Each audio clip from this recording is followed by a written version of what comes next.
Gold trusted gold buyers మీరు తాకట్టు పెట్టిన బంగారాన్ని విడిపించి ఈ రోజు ఉన్న మార్కెట్ ధరకు కొనబడను. నమస్తే, వెల్కమ్ టు ఐ డ్రీమ్. నేను వలి. పిఠాపురం ఏఈ నూకరాజు కుటుంబం గోదావరిలో దూకి ఆత్మహత్య చేసుకోవటానికి, వాళ్ళందరూ కూడా నలుగురు ఉమ్మడిగా ఆత్మహత్య చేసుకోవటానికి కారకుడైనటువంటి ఈ సాదిక్ ఖాన్, సైకో సాదిక్ ఖాన్ అని చెప్పాలి. సో వీడిని అరెస్ట్ చేశారు పోలీసులు. ఎక్కడ? ఉత్తరప్రదేశ్ మేరట్లో దొరికాడు. అక్కడి నుంచి ఢిల్లీ నుంచి కాకినాడకి ట్రైన్లో తీసుకొచ్చారు. తర్వాత మీడియా ముందు ప్రవేశపెట్టారు. తర్వాత కోర్టు ముందు హాజరుపరిచారు. 14 రోజులు రిమాండ్ కూడా విధించినటువంటి పరిస్థితి ఉంది. అయితే ఈ కుటుంబాన్ని ఎంత టార్చర్ పెట్టాడు, ఏఈ నూకరాజు కుటుంబాన్ని ఎంత టార్చర్ పెట్టాడు, అసలు ఏం చేశాడు, గత కొన్నాళ్లుగా ఏం జరిగింది అన్నది చాలా క్లియర్గా ఇప్పుడప్పుడు ఒక్కొక్క విషయం వెలుగులోకి వస్తుంది. ఎందుకంటే కొద్ది రోజుల క్రితం నూకరాజు తన కుటుంబంతో సహా, తన భార్య మీనా, కూతురు సౌజన్య, ఈవిడ, తర్వాత సౌజన్య కొడుకు 10 సంవత్సరాల రియాన్ష్ కార్తికేయ రెడ్డి, నలుగురు కలిసి రాత్రి 10:30-11 గంటల సమయంలో ఒక్కసారిగా గోదావరిలో దూకి, ఇట్లా సామూహికంగా అందరూ కలిసి ఒక్కసారిగా గోదావరిలో దూకి ఆత్మహత్య చేసుకున్నటువంటి నిర్ణయం తీసుకున్నారంటే ఎంత బాధపడి ఉంటారు, ఎంత ఈ సైకో చేష్టల వల్ల ఎంత కుమిలిపోయి, ఇంకా వేరే గత్యంతరం లేక, వేరే దారి లేక, మనకి జీవితం అయిపోయింది అన్న డెసిషన్కి వచ్చి వీళ్ళు అందరూ కలిసి ఆత్మహత్య చేసుకున్నారంటే ఎంతటి వాళ్ళు నిద్రలేని రాత్రులు గడుపుంటారు, ఎంత క్షోభ ఉంటారు, ఎంత బాధకు గురై ఉంటారు. ఇవన్నీ కూడా ఇప్పుడు వెలుగులోకి వస్తున్నాయండి. ఎందుకంటే వీళ్ళు చనిపోయేటప్పుడు ఆత్మహత్య చేసుకునే ముందు ఒక ఆత్మహత్యకు సంబంధించిన ఒక లెటర్ రాసింది సౌజన్య. చనిపోయే ముందు ఒక లేఖ రాసింది. ఆ లేఖ రాసి తన వాహనంలోనే డిక్కీలో దాచిపెట్టింది. ఎందుకంటే పోలీసులు ఎలాగో మేము చనిపోయిన తర్వాత ఇన్వెస్టిగేట్ చేస్తారు, ఈ ఆధారం తప్పకుండా పోలీసులకు దొరుకుతుంది, ఎవడైతే నన్ను టార్చర్ పెట్టాడో, నా ఫ్యామిలీని టార్చర్ పెట్టాడో ఆ సాదిక్ ఖాన్ అనేటువంటి సైకో వేదోని కఠినంగా శిక్షించాలంటే ఈ నిజాలన్నీ తెలియాలని చెప్పి ఒక లేఖ రాసింది సౌజన్య. ఏం జరిగిందో ఒక్కసారి మనం గతానికి వెళదాం. ఈ సాదిక్ ఖాన్కి, ఈ కుటుంబానికి ఏంటి పరిచయం, వీళ్ళ జీవితాల్లోకి ఎలా వచ్చాడు, వచ్చిన తర్వాత ఏమేం చేశాడు, ఇవన్నీ కూడా ఒక్కసారి మనం మాట్లాడుకోవాల్సిన అవసరం ఉంది. సౌజన్య తన లెటర్లో రాసినటువంటి అంశాలని ఆమె రాసిందే, ఏదో ఎక్కడో తీసుకొచ్చి చెప్పడం కాదు. ఆమె ఆ లేఖలో క్లియర్ కట్గా వాడు ఎలా ఇబ్బంది పెట్టాడన్నది కూడా పూసగుచ్చినట్టు రాసింది. అదే మీ ముందు ఉంచుతాను. యాక్చువల్గా సౌజన్యకి సాదిక్ ఖాన్కి ఎట్లా పరిచయం, ఈవిడికి ఈ సాదిక్ ఖాన్ అనేవాడు ఎలా పరిచయం అంటే, 10 సంవత్సరాల కొడుకున్నాడు కదా రియాన్ష్ కార్తికేయ రెడ్డి, అతను రైఫిల్ షూటింగ్కి సంబంధించి క్లాసులకు వెళ్ళేవాడు. ఈ సాదిక్ ఖాన్ అనేవాడు రైఫిల్ షూటింగ్ కోచ్గా ఉన్నాడు. ఇట్లా గురిపెట్టి కాలుస్తారు కదా దానికనమాట. సో అతను కోచ్గా ఉన్నాడు. అతని దగ్గర ఆ అబ్బాయి క్లాసులకు వెళ్తా ఉన్నాడు. వెళ్తున్న క్రమంలో క్లాసులు వెళ్ళటం అంటే ఆ అబ్బాయిని అక్కడికి దించడం కావచ్చు, మళ్ళీ క్లాస్ అయిపోయిన తర్వాత ఇంటికి తీసుకురావడం కావచ్చు, ఇట్లా పేరెంట్స్ అప్పుడప్పుడు సౌజన్య వీళ్ళందరూ వెళ్తూ ఉంటారు కదా. వెళ్ళినప్పుడు వీడి కన్నుపడింది. కన్నుపడి మెల్లగా దగ్గరయ్యే ప్రయత్నం చేశాడు. రియాన్ష్ కార్తికేయ రెడ్డి నుంచి ఈ కుటుంబానికి సంబంధించిన పూర్తి సమాచారం మెల్లమెల్లగా లాక్కుంటూ వచ్చాడు, సేకరించాడు. వీళ్ళ ఇంట్లో ఎంతమంది ఉంటారు, భర్త ఏం చేస్తాడు, ఏం పని చేస్తాడు, ఎలా ఉంటాడు, వీళ్ళు కరెక్ట్గానే ఉన్నారా, వీళ్ళు అన్యోన్యంగానే ఉన్నారా, ఇవన్నీ కూడా మ్యాటర్ ఒక్కొక్కటిగా లాగాడు అనమాట. సో ఇక్కడ జరిగింది ఏంటంటే, సౌజన్య తన భర్త జగదీష్ రెడ్డి అండి. భర్త జగదీష్ రెడ్డి అంత కలుపుగోలు వ్యక్తి కాదు, కుమారుడిని కూడా ఎక్కడికి పంపించేవాడు కాదు, సౌజన్యను కూడా ఎక్కడికి పంపించేవాడు కాదు జగదీష్ రెడ్డి. అంటే ఫ్యామిలీలో ఏదైనా ఫంక్షన్లు ఉన్నా వద్దు, వీళ్ళ పేరెంట్స్ దగ్గర కంటే రియాన్ష్ కార్తికేయ రెడ్డి తాత దగ్గరికి, అమ్మమ్మ దగ్గరికి అట్లా ఎక్కడ కూడా పంపించేవాడు, అంటి ముట్టినట్టుగా ఉండేవాడు, వీళ్ళతో కూడా సరిగ్గా ఉండేవాడు కాదు. సో వీళ్ళు కరెక్ట్గా లేరన్న విషయం కూడా ఈ సాదిక్ ఖాన్ అనేవాడు తెలుసుకుని మెల్లమెల్లగా మీ ఫ్యామిలీ గురించి తెలుసు, మీరు కొంచెం బాధలో ఉన్నారంట, అది ఇది అని చెప్పి మాయ మాటలు చెప్పి దగ్గరయ్యాడండి. ఆ ఫ్రెండ్షిప్ కాస్త కొంచెం, ఆ పరిచయం కాస్త కొంచెం ఫ్రెండ్షిప్ అయింది. ఫ్రెండ్షిప్ బలపడి ఇంకొంచెం దగ్గరయ్యారు వీళ్ళు. ఎందుకంటే రియాన్ష్ని మంచిగా చూసుకుంటున్నాడు, ఆడిపిస్తుకుంటున్నాడు, చాలా ప్రేమగా మాట్లాడుతున్నాడు, ఏదైనా అవసరం వస్తే ఆ అవసరాన్ని తీరుస్తున్నాడు. సో ఇట్లా దగ్గరయ్యే ప్రయత్నం చేశాడు. సౌజన్యకి కావాలని దగ్గరైపోయాడు. దగ్గరైన తర్వాత ప్రైవేటు వీడియోలు, ఫోటోలు తన దగ్గర పెట్టుకున్నాడు సాదిక్ ఖాన్. వాటిని చూపించి బ్లాక్మెయిల్ చేయటం. నువ్వు పిచ్చి పిచ్చి వేషాలు వేస్తే ఈ ఫోటోలు వీడియోలు బయటకు వస్తే నేను చెప్పినట్టు వినాలి. నేను ఎక్కడికి రమ్మంటే అక్కడికి రావాలి, ఏ హోటల్కి రమ్మంటే ఆ హోటల్కి రావాలి, ఏ పార్కుకి రమ్మంటే అక్కడికి రావాలి, నేను నిలబడమంటే నిలబడాలి, కూర్చోమంటే కూర్చోవాలి. మొత్తం గ్రిప్లోకి తెచ్చేసుకున్నాడు, చెప్పు చేతలు పెట్టుకున్నాడు. కాదు అని మండికేస్తే ఇష్టం వచ్చినట్టుగా కూర్చోవాడంట. ఇవన్నీ కూడా లెటర్లో చాలా క్లియర్గా మెన్షన్ చేసింది చనిపోయే ముందు సౌజన్య. ఇంకా ఏం చేశాడు అంటే, ఇక వీడి టార్చర్ భరించలేక వన్ ఫైన్ డే భర్తకి చెప్పేసింది, నేను సాదిక్ ఖాన్కి ఎంత దగ్గరయ్యాను, సాదిక్ ఖాన్కి మా మధ్య ఏం జరిగింది, వాడు నన్ను ఎట్లా టార్చర్ పెడుతున్నాడు, ఇవన్నీ కూడా భర్తకి చెప్పారు. భర్త జగదీశ్వర్ రెడ్డి, ఇక నేను భవిష్యత్తులో ఇక వాడితో నేను మాట్లాడను, వాడితో నేను ఫ్రెండ్షిప్ చేయను, ఇంకా వాడు నన్ను చాలా బెదిరిస్తున్నాడు, కొడుతున్నాడు కూడా, నువ్వు ఏదో ఒకటి చేయి అని చెప్పి అప్పుడు భర్తకి ఈ విషయం మొత్తం ఉన్నది ఉన్నట్టుగా చెప్పింది. జగదీశ్వర్ రెడ్డి నిలదీయటానికి సాదిక్ ఖాన్ దగ్గరికి వెళ్ళాడు. సాదిక్ ఖాన్ మనుషుల్ని పెట్టి ఇష్టారీతిన కొట్టించాడంట. పిచ్చి పిచ్చి వేషాలు ఇస్తే నిన్ను చంపేస్తాను, లారీతో గుద్దించేస్తా, ఇట్లా బెదిరింపులకు దిగాడు. ఇక జగదీశ్వర్ రెడ్డి భయపడిపోయి, ఒకవేళ నువ్వు పోలీసులకు కంప్లైంట్ చేస్తే, మీ ఫ్యామిలీ నా గురించి పోలీసులకు కంప్లైంట్ చేస్తే, నా దగ్గర ఉన్నటువంటి ఆ ఫోటోలు వీడియోలు బయట పెట్టడమే కాదు, నీ 10 ఏళ్ళ కొడుకున్నాడు కదా, కొడుకును కూడా చంపేస్తాను, కిడ్నాప్ చేస్తాను, లేదంటే టెర్రరిస్టులకు అమ్మేస్తానని చెప్పి ఇట్లా బ్లాక్మెయిల్ చేసి బెదిరింపులకు దిగినటువంటి పరిస్థితి ఉంది. ఇక దాంతో భయపడిపోయి వీళ్ళు పోలీసుల దగ్గరికి వెళ్ళేది, ఎలాంటి కంప్లైంట్ కూడా చేయనటువంటి పరిస్థితి ఉంది. ఆ తర్వాత ఇప్పుడు నువ్వు నాతో ఉండటానికి ఇబ్బంది ఏంటి, నువ్వు నన్ను పెళ్లి చేసుకోవాల్సిందే, నువ్వు నా మతంలోకి రావాల్సిందే, నువ్వు నీ పేరు మార్చుకోవాల్సిందే, నువ్వు ఇస్లాంలోకి రావాలి, నువ్వు ఇస్లాంలో ఉన్న ప్రతి దాన్ని కూడా చదవాలి, నువ్వు డిక్టేషన్ కూడా రాయాలి, నేను చెప్తాను ఏం రాయాలి ఏంటనేది అని ఈ విధంగా మతానికి సంబంధించి కూడా కొంత టార్చర్ పెట్టినట్టుగా ఇప్పుడిప్పుడే ఇన్ఫర్మేషన్ బయటకు వస్తుంది.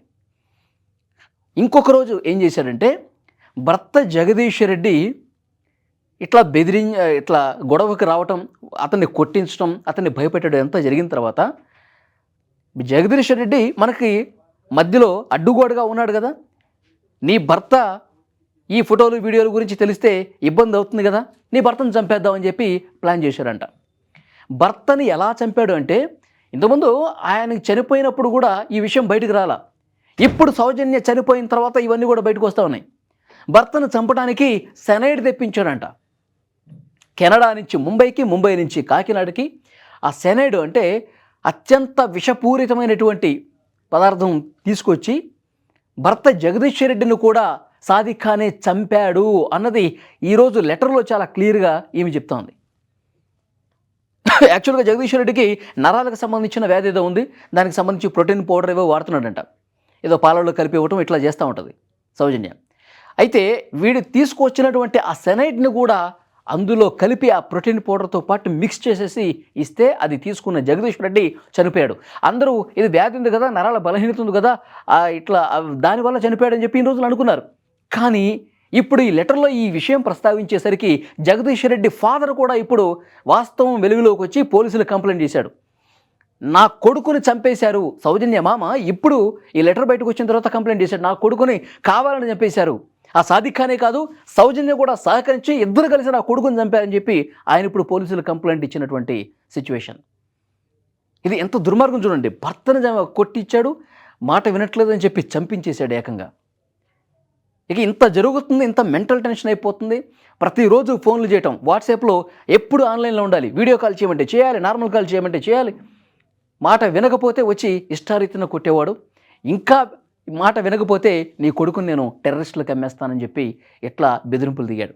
ఇవన్నీ భరించలేక పిఠాపురం ఏఈ నూకరాజు సౌజన్య తండ్రి డైరెక్ట్గా వాళ్ళ ఇంటికి వెళ్ళి ప్రాధేయపడ్డాడు, కాళ్ళ మీద పడ్డాడు. వాళ్ళ తల్లి ఉంది, కొడుకుని మీరు మీ కొడుకుని కంట్రోల్లో పెట్టండి దయచేసి, మీ మాట అయినా వింటాడేమో, మా కుటుంబాన్ని పూర్తిగా నాశనం చేసేసాడు, బెదిరింపులకు పాల్పడతా ఉన్నాడు, బ్లాక్మెయిల్ చేస్తూ ఉన్నాడు, నా కూతుర్ని అన్నాడు, మనకి వేరే దారి లేదు, ఇక మేమన్నా చచ్చిపోవటమా లేకపోతే నీ కొడుకన్నా మారటం ఏదో ఒకటి జరగాలని చెప్పి వాళ్ళ తల్లి దగ్గరికి వెళ్తే, తల్లి నేను మాట్లాడితేనే మీరు ఇక్కడి నుంచి వెళ్ళిపోండి, మళ్ళీ వాడు వస్తే గొడవ చేస్తాడని చెప్పి అట్లా ఏదో అప్పటికప్పుడు భరోసా ఇచ్చి వాళ్ళని పంపించేసింది. కానీ దీన్ని కూడా మనసులో పెట్టుకొని ఇంకా టార్చర్ ఎక్కువ చేసినటువంటి పరిస్థితి ఉంది. సాదిక్ ఖాన్ అనేవాడు ఇంకా మానసికంగా ఎంత క్షోభకు గురి చేయాలో అంత క్షోభకు గురి చేసిందంట. ఒకరోజు ఉప్పాడ సముద్రం దగ్గరికి వెళ్ళి ఆ సముద్రం లోపలికి తోసేసి మునిగిపోతూ చనిపోతున్నటువంటి టైంలో మళ్ళీ బయటికి లాగి నువ్వు ఇలాంటి పిచ్చి వేషాలు మానుకోకపోతే, నా మాట వినకపోతే కొండ మీద నుంచి పడేస్తా. ఇప్పుడు సముద్రంలో కదా బతికేవు, కొండ మీద నుంచి పడేస్తాను, చచ్చిపోతావు అని చెప్పి అట్లా కూడా బెదిరించాడంట. సో ఇవన్నీ ఎంత టార్చర్కి గురి చేశాడు అన్నది కూడా చాలా క్లియర్గా మెన్షన్ చేసింది. నిజంగా ఇవన్నీ ఈ లెటర్లో రాసినవన్నీ వాస్తవాలైతే, ఆమె చెప్పినటువంటి విషయాలు, ఆమె చేసినటువంటి ఆరోపణలు, సాదిఖాన్ ఒక సైగో, ఒక శాడిస్ట్, ఇంత బిహేవ్ చేసి ఇంత టార్చర్ చేశాడు, అందుకే మేము అసలు చనిపోవాలన్న డిసిషన్కి వచ్చేసాం అని చెప్పేసి అంటా ఉంది కదా. ఇదే నిజమైతే, ఇంత శాడిస్ట్ నిజంగా వీడైతే, నిజంగా నేను ఒక ముస్లింగా చెప్తున్నాను, ముస్లిం సమాజంలో ఒక చీడ పురుగు లాంటోడు ఈ సాదిఖాన్. ఎస్, నేను 100% నిజం చెప్తున్నా. ఇప్పుడు ఆ లెటర్లో ఉన్నవి పోలీసులు ఇన్వెస్టిగేట్ చేస్తూ ఉన్నారు. ఎంత టార్చర్ పెట్టాడు ఏంటి అనేది కూడా ఇన్వెస్టిగేషన్లో బయటకు వస్తుంది. ఇది నిజమైతే మాత్రం ఇలాంటి దుర్మార్గుడు, ఇలాంటి నీచుడు, నిజంగా ఇస్లాంలో హింసకు అసలు తావులేదండి. చాలా పకడ్బందీగా పరులకి సేవ చేయాలి, ప్రేమను పంచాలని ఉంటుంది. ఇస్లామే కాదు, హిందూ మతం అయినా సరే, క్రైస్తవం అయినా సరే, ఏ మతం అయినా ఏం చెప్తుంది? 10 మందికి సాయపడేలా మన వ్యక్తిత్వం ఉండాలని చెప్తుంది. కానీ ఇలాంటి వ్యక్తి ముస్లిం సమాజంలో ఉన్నాడంటే, నిజంగా ఇలాంటి వ్యక్తి ముస్లిం సమాజమే కాదు, అసలు సమాజంలోనే ఉండకూడదు. అంత దుర్మార్గమైనటువంటి మనస్తత్వం కలిగినాడు.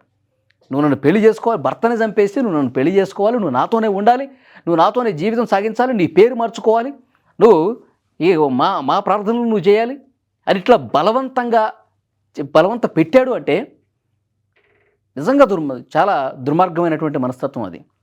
సో పోలీసులు ప్రస్తుతం అతన్ని అరెస్ట్ చేసి జైల్లో పెట్టారు. నెక్స్ట్ ఫర్దర్గా ఇన్వెస్టిగేట్ చేస్తున్నారు. దొరికినటువంటి ఆ లేఖలు, నిజంగా భర్తని ఇతనే సైనైడ్ కలిపి చంపేశాడా? వీళ్ళ ఫ్యామిలీ ఉంది కదా, నూకరాజు భార్య మీనా, తర్వాత సౌజన్య, ఈ 10 సంవత్సరాల బాబు ఉన్నాడు కదా రియాన్ష్ కార్తికరెడ్డి, వీళ్ళు 4 ఒకేసారి దూకారండి. అయితే ఈ 3 చనిపోయారు.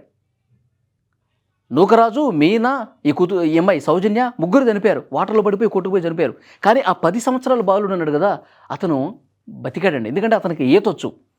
దూకేటప్పుడే తల్లి సౌజన్య చెప్పిందంట, ఒకవేళ నువ్వు బతికితే, నీకు ఈతొచ్చు కాబట్టి నీకు ఏదైనా దూకినప్పుడు ఇబ్బంది అనిపిస్తే, నీకు బతకాలనిపిస్తే, బతికి ఒకవేళ ఒడ్డుకి చేరితే నువ్వు పలానా ఆంటీ దగ్గరికి వెళ్ళని చెప్పి ముందే చెప్పిందంట. సో ఆమె ఫోన్ కూడా పోలీసులు ట్రై చేస్తున్నారు. ప్రస్తుతం ఆమె ఫోన్ స్విచ్ ఆఫ్ వస్తుంది. ఆమె దగ్గరకు కూడా వెళ్తే ఇంకొన్ని విషయాలు బయటకు వచ్చే అవకాశం కనిపిస్తుంది. ఇంకొక భయంకరమైనటువంటి ఈ కేసులో న్యూస్ ఏంటంటే, వీడు ఆస్తి మీద కూడా కన్నేశారంట. ఈ కుటుంబానికి దాదాపు ఆ ఇళ్ళు కావచ్చు, భూములు కావచ్చు, దాదాపు 100 కోట్ల రూపాయల మేర ఆస్తులు నూకరాజు ఫ్యామిలీకి ఉన్నాయి. దాని మీద కన్ను పడింది కాబట్టే సౌజన్య భర్తను చంపేశాడు, సౌజన్యని లోపరుచుకొని, సౌజన్యని పెళ్లి చేసుకొని, సౌజన్యతో ఉండి ఈ ఆస్తులు మొత్తం కొట్టేసే ప్లాన్ కూడా దీంట్లో ఉంది అని చెప్పి చర్చ వినిపిస్తూ ఉంది ప్రజెంట్. సో దీని మీద కూడా ఇన్వెస్టిగేషన్ చేస్తూ ఉన్నారు. వాడు చూడండి ఎంత సైకోనో, తన దగ్గర శిక్షణ తీసుకుంటున్నటువంటి 10 సంవత్సరాల బాలుడితో వాళ్ళ తల్లిని లోబరుచుకొని, ఆ కుటుంబం ఇన్ఫర్మేషన్ మొత్తం లాక్కొని, ఆ కుటుంబాన్ని టార్చర్ పెట్టేసి, మనుషుల్ని చంపేసి, ఇప్పుడు చట్టానికి దొరకకుండా ఢిల్లీ వరకు పారిపోయాడంటే వీడి బిహేవియర్, వీడి కథ ఎట్లా ఉందో చూడండి. ఇంకొకటి, నూకరాజు ఉన్నాడు కదా, చనిపోయే ముందే ఈ ఆస్తి మొత్తం వీడు ఎక్కడ కొట్టేస్తాడని చెప్పి తన సోదరి పేరు మీద, ఎందుకంటే ఈ 4 చనిపోదామని దూకుతున్నారు కాబట్టి పాపం ఆ 10 సంవత్సరాల అబ్బాయి కూడా ఇంకో ఉండడులే, నేను నా సిస్టర్కి ఇంకొక 2 నమ్మకమైన వ్యక్తులు ఉన్నారు, వాళ్ళకి నా ఆస్తులు రాసేస్తానని చెప్పి రాసేసాడంట. వీళ్ళు అమ్మాయి కూడా రాసేసాడంట. దాన్ని కూడా పోలీసులు స్వాధీనం చేసుకున్నారు. ఈ 10 సంవత్సరాల అబ్బాయి బతికి ఒడ్డుకు వచ్చాడు కదా, ఇతను కూడా ఉండడేమో అని చెప్పి ఇతని పేరు మీద ఏం రాయలేదు, సోదరి పేరు మీద ఇంకొక 2 వ్యక్తుల పేరు మీద రాసిండట నూకరాజు. చూడండి, అంటే రాత్రి 10:30కి అందరూ ఫ్యామిలీ మొత్తం ఒక మాట అనుకుని, ఇంకా మనకు బతికే స్కోప్ లేదు, ఈ సాదిఖాన్ అనేవాడు మనల్ని బతకనివ్వడు, వాడి చేతిలో కంటే మనం ఇట్లాగే దేవుడి దగ్గరికి వెళ్ళిపోదాం అని చెప్పి ఆ గోదావరిలో అంత రాత్రి సమయంలో అలాంటి నిర్ణయం తీసుకొని ఒక్కసారిగా చిన్న పిల్లడితో సహా దూకారంటే వాళ్ళ గుండె ఎంత పగిలిపోయి ఉంటుంది, వాళ్ళ గుండె ఎంత బాధకు గురై ఉంటుంది. ఇలాంటి మూర్ఖుల్ని ఏం చేయాలి? నిజంగా ఇంత టార్చర్ పెట్టుంటే కనుక వీడిని ఏం చేయాలి చెప్పండి?